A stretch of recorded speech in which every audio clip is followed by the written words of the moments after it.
कांग्रेस इस लहर की अगुवाई कर रही थी। 1907 के सूरत अधिवेशन में कांग्रेस की एक खासियत नजर आई, जहां उसने अलग अलग मतों को साथ लेते हुए भारत माता की आजादी के एकमात्र उद्देश्य की दिशा में मजबूती से कदम बढ़ाए। रास बिहारी घोष की अध्यक्षता में 1908 के मद्रास अधिवेशन में कांग्रेस ने बंगाल विभाजन को निरस्त किए जाने और बंगाली अस्मिता को एकजुट रखने, भारतीय सैनिकों को आर्मी के उच्च पदों पर नियुक्त किए जाने का प्रस्ताव पारित किया। अकाल संकट के बाद लगातार बढ़ती महंगाई पर भी कांग्रेस ने विरोध का रुख अपनाया। इसी अधिवेशन में कांग्रेस ने प्राथमिक शिक्षा को फ्री करने की बात भी उठाई। मदन मोहन मालवीय की अध्यक्षता में 1909 के लाहौर अधिवेशन में कांग्रेस ने अंग्रेजों की एक और विभाजनकारी चाल को मात दे दी, धर्म के आधार पर अलग निर्वाचन के गठन को अस्वीकार करके।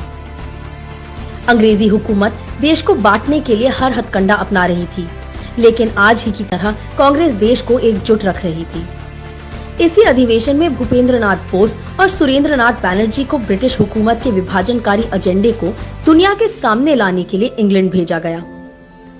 अफ्रीकी देशों में भारतीय मजदूरों को यातनापूर्ण जीवन दिया जाता था। 1910 के इलाहाबाद अधिवेशन में कांग्रेस ने अंग्रेजों की इस गिरमिटिया प्रणाली का विरोध करते हुए भारतीय मजदूरों को अफ्रीका न भेजने की बात रखी। कांग्रेस लगातार भारतीय हितों की रक्षा करने और देश की जनता का भरोसा हासिल करने में कामयाब हो रही थी, क्योंकि कांग्रेस के उद्देश्य में, विचारों में, लक्ष्यों में, कार्य प्रणाली में भारत के हित ही सर्वोपरि रहे हैं। यही क्रम आज तक जारी है। आरटीई को ही देख लीजिए।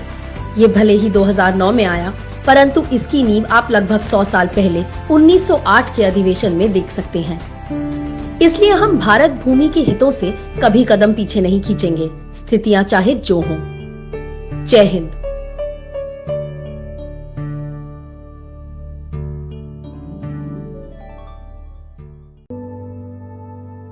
1906 के कलकत्ता अधिवेशन में शुरू हुई स्वराज की लहर पूरे देश में फैल रही थी। जन सहयोग से कांग्रेस इस लहर की अगुवाई कर रही थी। 1907 के सूरत अधिवेशन में कांग्रेस की एक खासियत नजर आई, जहां उसने अलग अलग मतों को साथ लेते हुए भारत माता की आजादी के एकमात्र उद्देश्य की दिशा में मजबूती से कदम बढ़ाए। रास बिहारी घोष की अध्यक्षता में 1908 के मद्रास अधिवेशन में कांग्रेस ने बंगाल विभाजन को निरस्त किए जाने और बंगाली अस्मिता को एकजुट रखने, भारतीय सैनिकों को आर्मी के उच्च पदों पर नियुक्त किए जाने का प्रस्ताव पारित किया। अकाल संकट के बाद लगातार बढ़ती महंगाई पर भी कांग्रेस ने विरोध का रुख अपनाया। इसी अधिवेशन में कांग्रेस ने प्राथमिक शिक्षा को फ्री करने की बात भी उठाई। मदन मोहन मालवीय की अध्यक्षता में 1909 के लाहौर अधिवेशन में कांग्रेस ने अंग्रेजों की एक और विभाजनकारी चाल को मात दे दी, धर्म के आधार पर अलग निर्वाचन के गठन को अस्वीकार करके। अंग्रेजी हुकूमत देश को बांटने के लिए हर हथकंडा अपना रही थी, लेकिन आज ही की तरह कांग्रेस देश को एकजुट रख रही थी।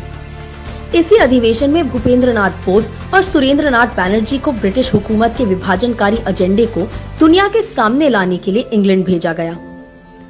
अफ्रीकी देशों में भारतीय मजदूरों को यातनापूर्ण जीवन दिया जाता था। 1910 के इलाहाबाद अधिवेशन में कांग्रेस ने अंग्रेजों की इस गिरमिटिया प्रणाली का विरोध करते हुए भारतीय मजदूरों को अफ्रीका न भेजने की बात रखी। कांग्रेस लगातार भारतीय हितों की रक्षा करने और देश की जनता का भरोसा हासिल करने में कामयाब हो रही थी, क्योंकि कांग्रेस के उद्देश्य में, विचारों में, लक्ष्यों में, कार्य प्रणाली में भारत के हित ही सर्वोपरि रहे हैं। यही क्रम आज तक जारी है। आरटीई को ही देख लीजिए। ये भले ही 2009 में आया, परंतु इसकी नींव आप लगभग 100 साल पहले 1908 के अधिवेशन में देख सकते हैं। इसलिए हम भारत भूमि के हितों से कभी कदम पीछे नहीं खींचेंगे, स्थितियां चाहे जो हों। जय हिंद।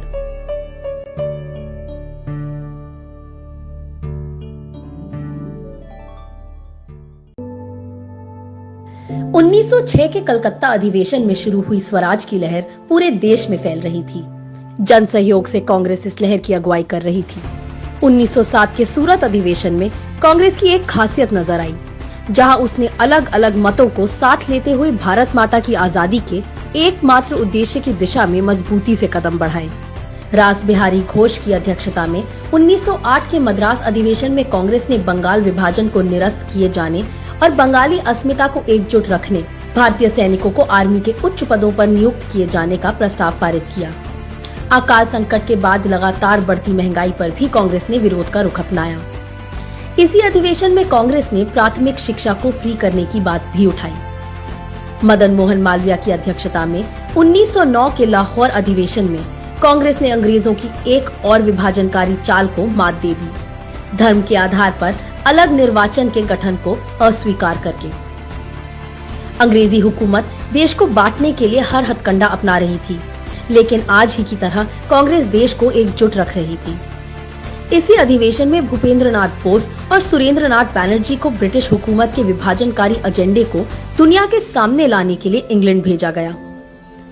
अफ्रीकी देशों में भारतीय मजदूरों को यातनापूर्ण जीवन दिया जाता था। 1910 के इलाहाबाद अधिवेशन में कांग्रेस ने अंग्रेजों की इस गिरमिटिया प्रणाली का विरोध करते हुए भारतीय मजदूरों को अफ्रीका न भेजने की बात रखी। कांग्रेस लगातार भारतीय हितों की रक्षा करने और देश की जनता का भरोसा हासिल करने में कामयाब हो रही थी, क्योंकि कांग्रेस के उद्देश्य में, विचारों में, लक्ष्यों में, कार्य प्रणाली में भारत के हित ही सर्वोपरि रहे हैं।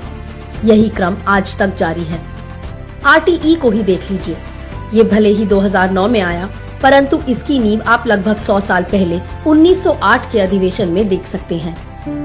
इसलिए हम भारत भूमि के हितों से कभी कदम पीछे नहीं खींचेंगे, स्थितियां चाहे जो हों। जय हिंद।